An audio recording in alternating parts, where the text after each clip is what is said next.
An artist who advocates for labor rights has won another battle after demanding a cinema provide chairs for its ticket sales teams.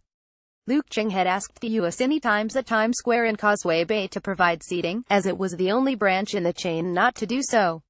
His suggestion, however, was rejected. But, according to a social media post by Ching, he then reached out to the shopping mall's advertising department in October, claiming that he wished to pay for ads about occupational health issues caused by prolonged standing. The proposed ad at Times Square by Luke Ching. Photo Facebook. The form and content may sound a bit absurd to you, but please let me explain carefully. You will feel this ad is very meaningful, and more importantly we will pay the full price, he wrote in a message to the advertising department.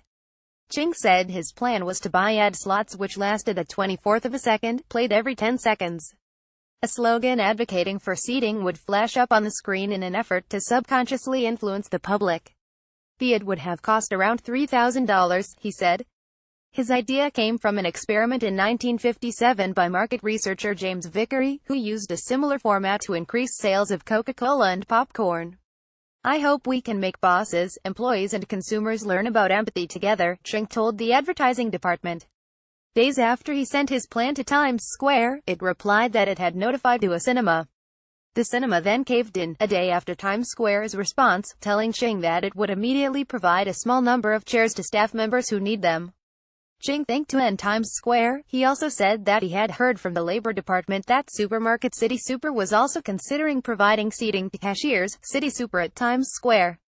Photo Times Square. Previously, Ching was successfully in pushing Wellcome, Mannings and Watsons to provide seating for cashiers.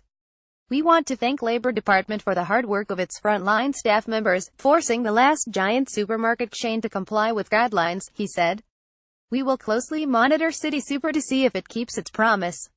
We will not rule out passing the case to Times Square in the future. Ching had also been successful in encouraging Circle K to loosen its requirements over hats. Since August, Circle K staff members can choose whether or not to wear baseball caps. Comments.